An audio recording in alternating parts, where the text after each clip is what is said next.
Welcome into CBS News 24/7. The assassination of conservative activist Charlie Kirk shocked the country, but is not an entirely isolated event. We've seen a recent rise in political violence in America.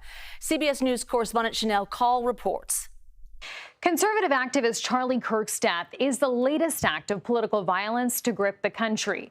This year alone, there have been 4 acts of violence targeting political figures here in the U.S.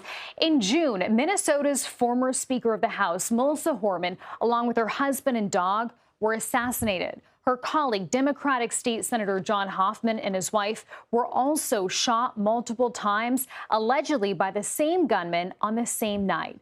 Now, 2 months earlier in April, an arsonist had burned part of Democratic Pennsylvania Governor Josh Shapiro's home. Last year marked 2 separate assassination attempts against then presidential candidate Donald Trump. In July, a man shot at Trump during a political rally in Butler, Pennsylvania. He killed one rally attendee and wounded 2 others. Almost exactly 2 months later, in September, another man was caught with guns positioned near Trump's golf course in Florida. But Secret Service had intervened before any shots were fired at the president. The suspect in that case is now on trial.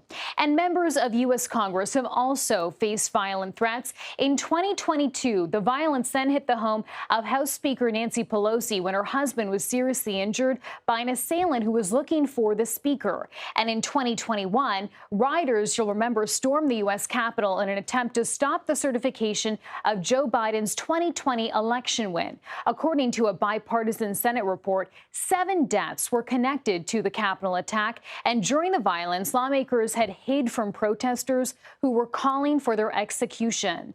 The decade started, though, with 2 incidents targeting the private residences of political and legal officials. The FBI had foiled an attempt to kidnap Michigan Governor Gretchen Whitmer at her vacation home in what prosecutors said was an attempt to start a civil war. And a self-described anti-feminist had killed the son of a federal judge at her home in New Jersey over his disagreements with her rulings.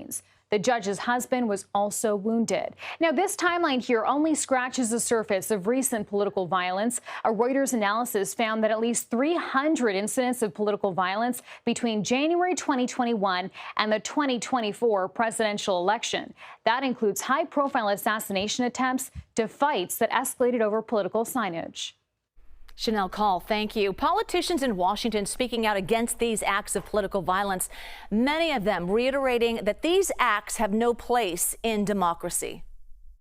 Political violence in any form against any American is unacceptable, should be denounced by everyone, and moving forward, we have to figure out a better way to come together, not as Democrats or Republicans, but as Americans. And unfortunately, we've seen politics degrading, where some people feel if they disagree with you politically, they've got to try to go and eliminate those people. That is not what America is.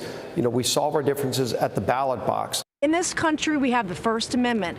We have freedom to speak what's on our mind and shouldn't get shot because we believe in our system of democracy. This is horrific. This is awful. And the assassination of Charlie Kirk risks an uncorking of political chaos and violence that we cannot risk in America.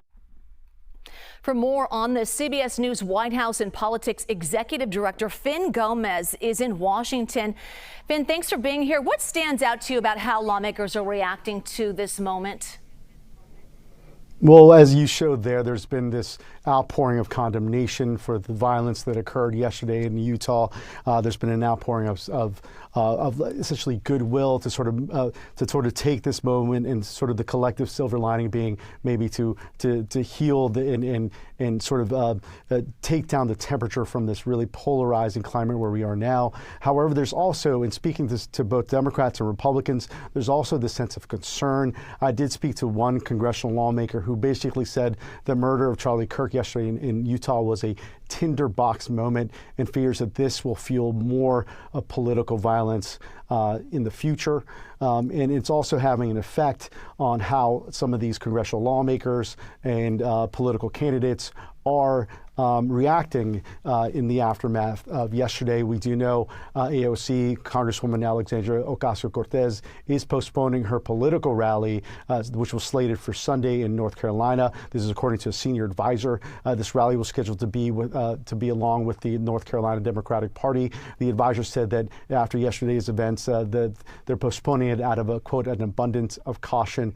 But we're also seeing on the Republican side, Congresswoman Nancy Mace, who's running for South Carolina governor. She told CBS that she would not hold any public events anytime soon because of security concerns, and that she's going to start carrying a firearm once she is back home in her home state and in places where she's able to, and saying that she's doubling down on her beliefs and doubling down and to be more vigilant now more than ever.